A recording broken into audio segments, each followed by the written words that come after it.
Allez, salut YouTube, c'est Matt, on se retrouve aujourd'hui pour notre vidéo du jeudi parce que j'ai eu la flemme de la poster mercredi, donc hier, même si je la tourne actuellement mercredi parce que je suis en stream et je voulais la faire en live. On va voir pas mal de choses aujourd'hui. Il y a eu récemment les ETF Bitcoin et Ethereum qui ont été lancés à Hong Kong, c'était pour le 30 du mois précédent. Bon, vu la période, ils ont fait 378 fois moins de volume que les ETF US. On s'y attendait, peut-être pas autant. Mais bon, ça restera anecdotique comme les ETF en Europe qui étaient faites par les Hollandais, je crois. Donc on va attendre de voir comment est-ce que ça se passe un petit peu côté Asie, parce qu'ils sont lancés un peu au pire moment.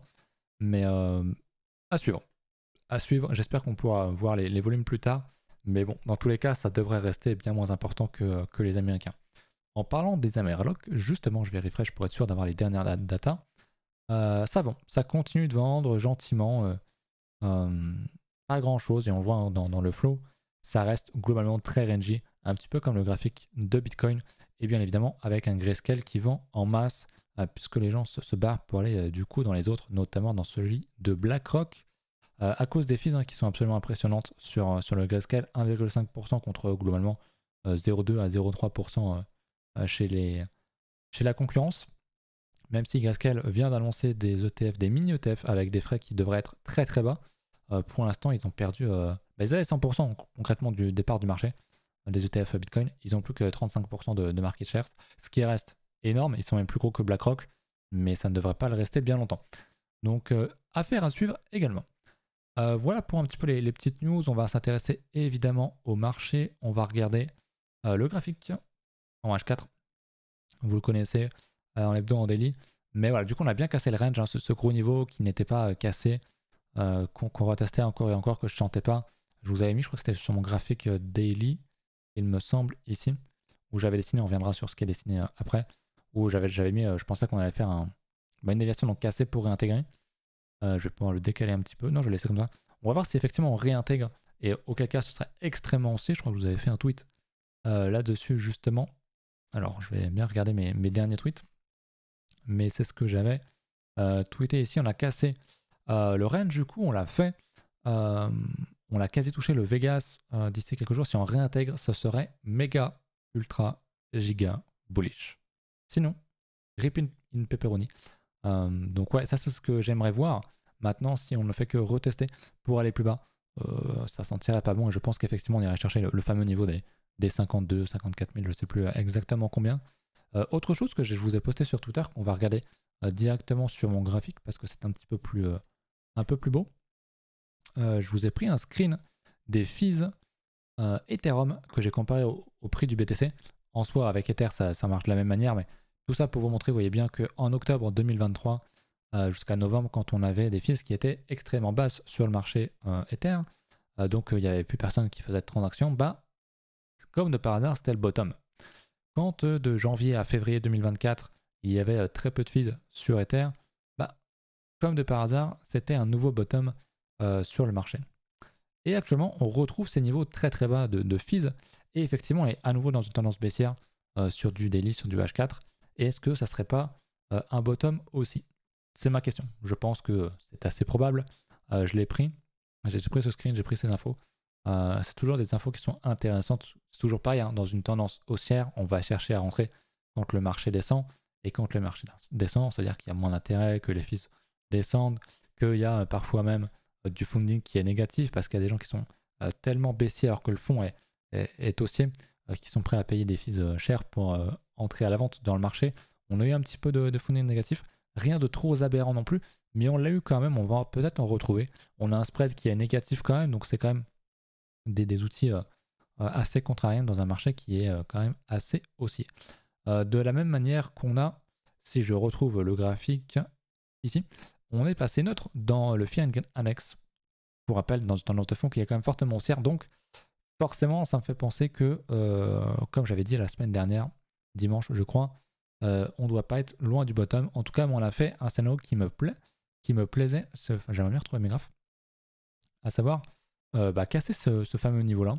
Maintenant que c'est fait, j'avoue, j'ai le cœur un petit peu plus léger, mais j'aimerais, pour confirmer la hausse, qu'on réintègre réellement et qu'on reparte vers le haut, qu'on réintègre ce range, parce que si on continue de descendre, c'est mon scénario haussier est invalidé. On pourrait très bien en faire un autre, mais je pense qu'on ira beaucoup plus bas dans le Vegas Daily. Et à ce compte-là, on verra quand on y sera, tout simplement. Mais effectivement, il nous faudra une petite déviation. On sort les gens et on repart. D'ailleurs, j'ai eu un commentaire assez bearish sur ma dernière vidéo YouTube, comme quoi que ce cycle était mort.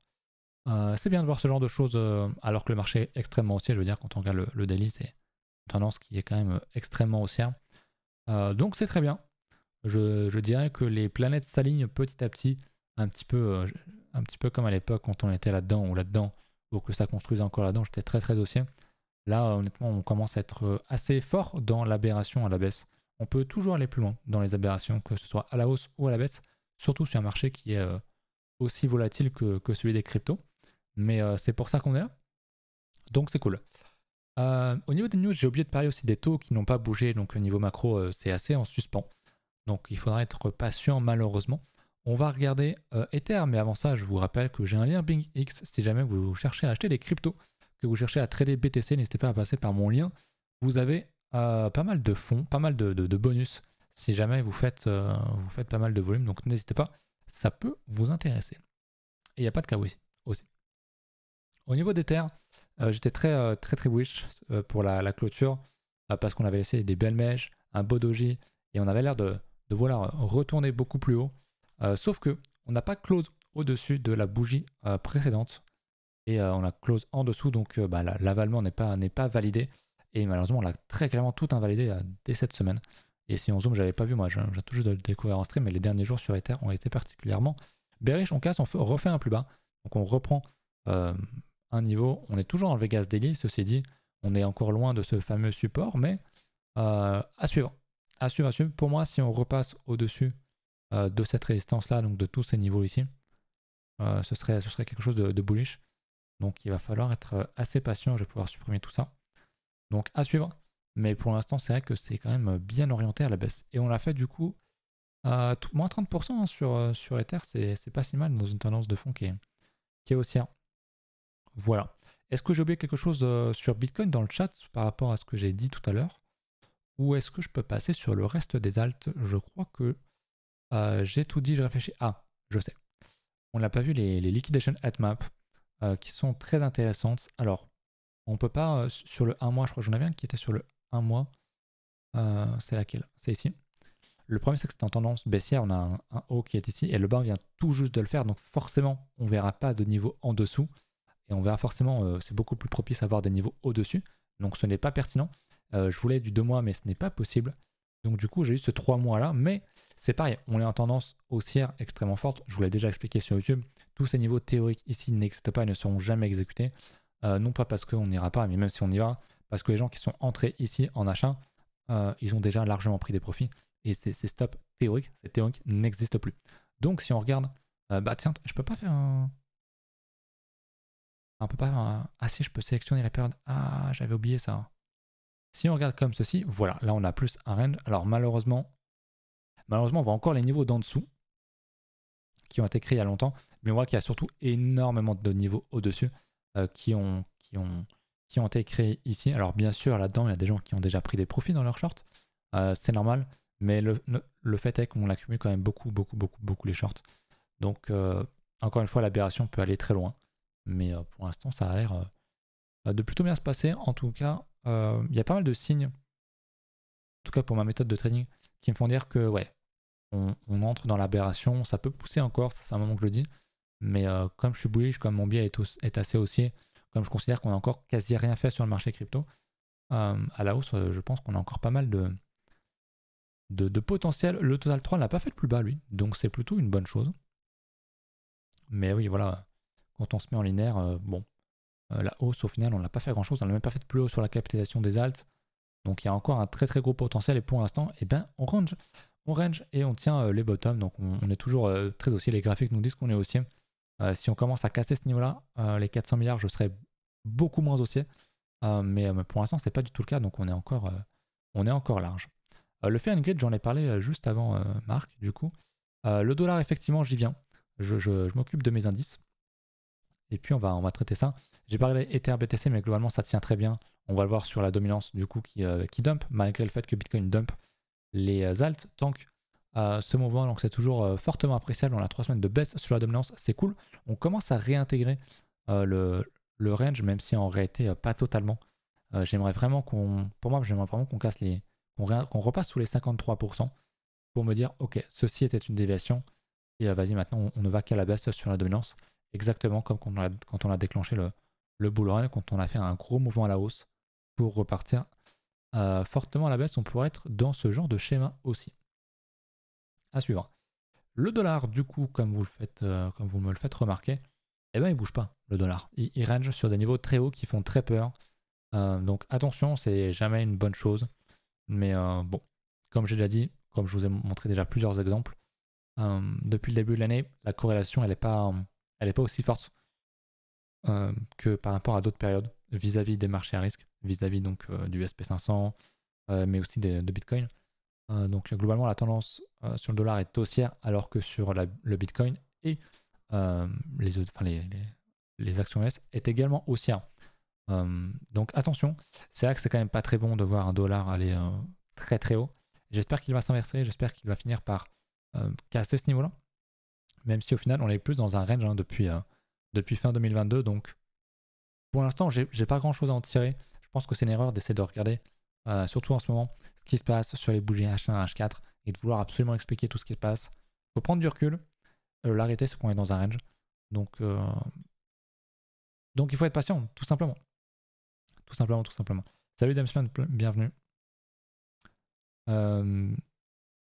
Mais effectivement, pour le dollar, vivement qu'on a sous les 100 points, c'est fortement attendu. Et je pense que si effectivement on a une grosse accélération sur les marchés, c'est que le dollar devrait pas mal tomber. Mais bon, ça va prendre beaucoup de temps. Voilà un petit peu pour ça. Au niveau des alts, je vais en regarder 2-3. Je vais essayer de regarder ce qu'on m'avait demandé dans les commentaires la dernière fois. On m'a demandé le Astar.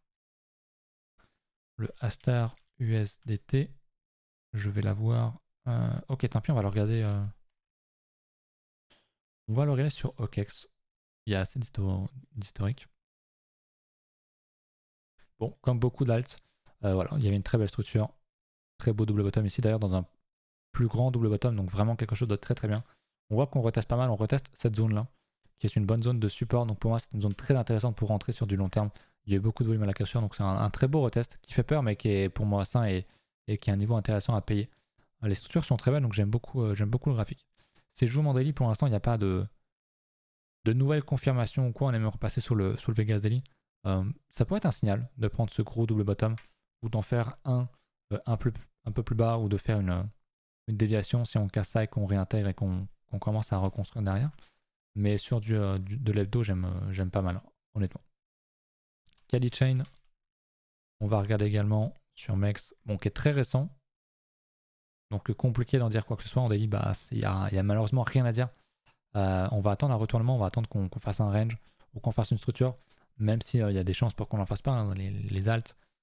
Déjà sur les cryptos, c'est compliqué de faire des structures. Sur les alts, c'est souvent encore plus compliqué. Souvent, on fait ça, V-bottom, on repart un petit peu, on retrace un tout petit peu et on repart. Donc c'est vrai que c'est compliqué et il y a trop peu d'historique là-dessus pour dire grand chose de plus, malheureusement. Est-ce que vous avez des alts dans le chat que vous voulez que j'analyse ou pas? Dites-moi ça. Non, salut, partout, ce n'est pas la fin du stream. Pour une fois, tu n'arrives pas sur la fin. Par contre, tu arrives en plein record de vidéo. Donc, bienvenue. SNX, on les a déjà vus. GRT aussi. Altlayer, tiens. Alt, je sais pas comment. C'est quoi le ticker Altlayer qui va me le trouver? Altlayer qui est aussi récent du coup. Bon, on revient sur des niveaux de février, mais c'est pas analysable malheureusement pour de l'hebdo. Mais pareil, on voit qu'on pourrait faire une déviation ici. Si jamais on commence à réintégrer et qu'on fait un doji comme celui-là et qu'on le casse, qu'on le ravale à l'os semaine d'après, pardon, en daily, ça pourrait être un bon signal, mais attention quand même. Attention quand même. Ok, vous me proposez énormément. Je vais pas pouvoir tout regarder. Starknet. Pour Coinbase. Ouais, mais c'est pareil, il y a trop peu d'historique, c'est un truc qui est très récent. Bon, on voit le même schéma, hein, où on a une grosse mèche, un retest, et puis finalement on casse, mais on réintègre. Donc ça j'aime bien honnêtement. C'est plutôt bon signe. Mais c'est que du daily. Donc Donc c'est compliqué, il va falloir attendre un petit peu plus malheureusement. Trop peu historique, je suis pas ultra fan non plus. RVST je connais pas, tiens. Encore un truc en USD, on va regarder. Ok, déjà il y a plus d'historique, ça c'est cool. C'est de la DeFi, bon, très très costaud, hein. On est vraiment sur de très très belles structures ici qu'on a fait par le passé. Et actuellement on est dans un range. Donc vu la gueule du marché, vu comme le marché retrace et vu comme cela ne dump pas tant que ça finalement, je pense pas qu'on vienne rechercher ce niveau-là. Honnêtement, je ne pense pas. On est en train de faire un beau range. Et regardez ce qu'on a fait dans ce range d'ailleurs, je le vois tout de suite. On avait un beau niveau, je vais le zoomer en daily. Daily aux 3 jours. On avait un beau niveau exactement comme ce qu'on fait actuellement sur Bitcoin. Un beau niveau, on laisse une mèche. On la va à la hausse, déviation. Ça, c'était très clairement une déviation très très belle. Et qui a très bien marché. Et derrière, boum, on ravale tout à la hausse. On refait une déviation. On refait pas de déviation. Mais depuis, on range. Donc, j'aime beaucoup ce genre de setup. Il est tanky. On est assez bas dans le range. Donc, pour moi, ça pourrait être intéressant si on veut accumuler et jouer un plus haut. J'aime bien. J'aime bien. Maintenant, c'est une alt qui a l'air très peu capitalisée, évidemment, qui est dispo que en DeFi, donc je resterai quand même méfiant parce que aller chercher la mèche ici, finalement, c'est aussi probable de faire des trucs un peu moches comme ça, mais c'est assez beau, honnêtement. Le graphique est pas trop mal, hein. J'aime bien. RVST Ultra Bullish, ouais. Le centrifuge, on va regarder ça. Je devrais faire mes vidéos tout le temps en stream, hein. Il y a tout le temps des demandes, c'est cool. Le centrifuge, du coup, moi j'attendais un niveau qui était celui-là. Je l'attendais depuis novembre, décembre 2023. On n'est pas retourné, mais on n'est pas loin. Honnêtement, si on pouvait venir faire une toute petite mèche dans cette zone en gris, ça serait vraiment l'entrée tip top idéale pour moi. Donc c'est cool, il retrace. C'est du RWA si je ne dis pas de conneries. Donc très grosse narrative. Donc super important, ça peut être vraiment pas mal, honnêtement. Centrifuge, vraiment à suivre. C'est une des dates que j'avais recommandées pour l'école. Donc c'est cool. Qu'est-ce qu'on va regarder? On va regarder encore une ou deux. On avait le Matic que proposait Maka. Le Matic, c'est le range infini.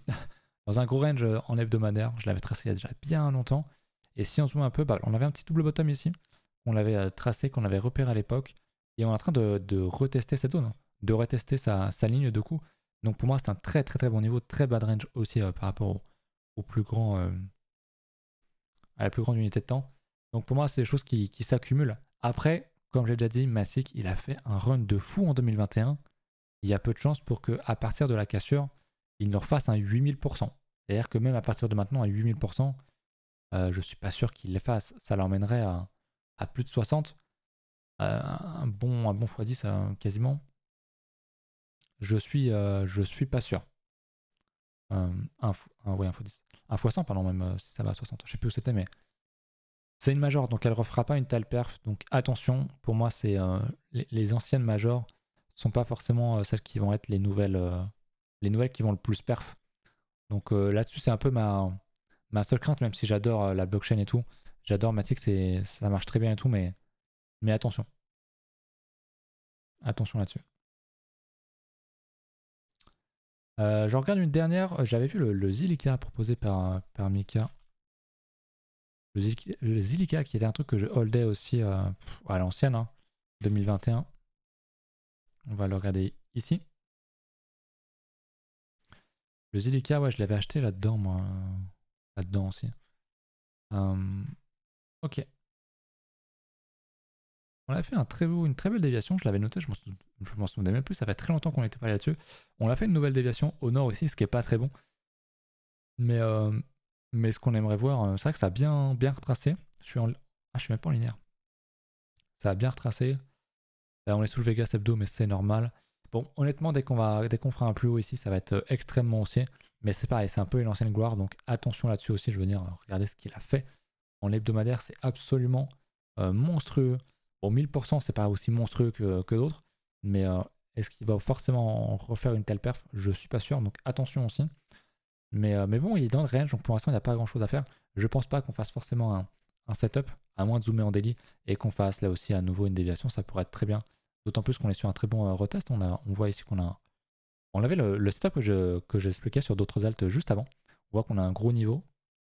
on casse, on réintègre. En plus de ça, on se permet de faire un double bottom, très belle structure. Et on reteste cette zone-là, donc pour moi, c'est pas mal. Je comprendrai des gens qui veulent accumuler ici juste sans forcément attendre une grosse structure, un gros signal au coin. J'aime bien. J'aime bien. J'ai pas regardé après tout ce qui était divergence et tout. Il n'y en a pas forcément ici, en daily en tout cas. Mais le ZIL est intéressant, effectivement. Il y a vraiment une crypto qui s'appelle SGEG. Vraiment. Zilliqa, le co-founder, est aussi celui de Altlayer. Ok, cool. Cool. Je vais terminer par une dernière, puisque c'est Marc qui la demande. Ça sera le CRV, et c'est vraiment la dernière ce coup-ci. CRV qui, si ma mémoire est bonne, a fait une déviation à nouveau il y a quelques semaines. Pour l'instant, il tient son niveau. Pour moi, c'est très intéressant à payer. Maintenant, pareil, c'était de la DeFi. Ça l'est toujours d'ailleurs. Mais c'était la hype du précédent bull run. Donc, les anciennes gloires ne seront pas forcément les futures gloires. Donc, attention là-dessus aussi, même si j'adore le graphique. On a un très beau range avec une très belle déviation. On reteste. On a même refait une petite déviation sur une toute petite mèche. Pour moi, c'est super intéressant. Même si, ouais, il y a ce truc de c'était de la DeFi et aujourd'hui, c'est has-been. Voilà. Je dis pas que ça sert à rien ou quoi, juste c'est has-been. Faut savoir prendre les vagues qui viennent. Aujourd'hui, c'est l'IA, c'est le RWA, il y a plein d'autres choses. Et jusqu'à présent, on n'a jamais vu une hype qui a duré sur 2 cycles et qui a surperf sur 2 cycles. Donc bien sûr que si on a à nouveau un marché haussier, une alt season, le CRV va en profiter et je pense qu'il va casser largement son haut de range ici et qu'il va sans doute retracer un bon 50%, qu'il va sans doute arriver à 3-4$. Mais je ne viserai pas nécessairement beaucoup plus haut. Surtout qu'il a beaucoup de mal à se démarquer, qu'il est sur un ATL quasiment. Donc attention là-dessus, c'était ce que j'entendais là-dessus par ça. Voilà. Has-been Marc, t'as bien entendu? Voilà. Je crois que c'est à peu près tout. La vidéo fait 20 minutes, c'est pas trop mal. Est-ce que j'ai oublié d'évoquer quelque chose? Je ne pense pas. Le marché sur les alts aujourd'hui est assez ok, c'est pas rouge, malgré le fait que Bitcoin, en daily, Bitcoin est bien rouge. Justement, Bitcoin est extrêmement rouge aujourd'hui et les alts sont vertes. Globalement, sont vertes ou sont rangy. Il y a un petit peu de rouge, il y a quand même pas mal de vert. Donc ça tank pas mal. De toute façon, ça, je veux dire, on l'a vu à la dominance. Je veux dire, ça se voit très bien sur la dominance. Qui est ici, je vais me mettre en daily et non pas en hebdo. On a un gros dump. C'est très rare de voir ça sur un mouvement baissier sur Bitcoin, surtout sur un tel mouvement baissier. C'est pas juste une petite bougie rouge comme on pourrait la voir ici, celle du 11 avril. Non, c'est quand même une très belle bougie rouge. D'ailleurs, j'ai pas noté, mais on est sur un TD8 en daily. Donc on va attendre de voir un 9 si jamais ça pourrait être un très très beau signal. D'ailleurs, j'ai complètement oublié d'en parler, puisque des signaux sur TD9, on n'en a pas beaucoup en tendance. C'est très rare. On a eu un 9 ici qui a posé un bottom d'ailleurs. On veut évidemment des 9 rouges pour rentrer à l'achat et ne pas aller short nécessairement des TD9 verts. On veut vraiment un signal d'achat dans une tendance de fond qui est haussière pour mettre ses chances de son côté. Et très intéressant ce qu'on a ici. Je vais regarder un petit peu sur les autres unités de temps. Mais ouais, il n'y aura pas. Donc ouais, demain pourrait être un bottom ou même dès aujourd'hui, on ne sait jamais. Mais si demain, en plus de ça, imaginons le meilleur scénario demain. Donc aujourd'hui, quand la vidéo sort jeudi, on ravale et c'est sur un TD9. Là, c'est bingo. Là, c'est le ticket de l'auto gagnant, quoi. Voilà. Du coup, bah écoutez, je vais vous laisser pour ça là-dessus sur YouTube. Merci d'avoir regardé la vidéo. Pensez à passer par mon lien si jamais vous êtes intéressé. Il y a d'autres liens, d'autres échanges aussi qui sont dans la description, donc n'hésitez pas, ça me ferait plaisir. C'est une manière de me soutenir sans rien payer et en plus de ça en bénéficiant de réductions sur les échanges. Donc voilà. Je vous laisse là-dessus. Encore merci et à dimanche pour la prochaine vidéo. Salut.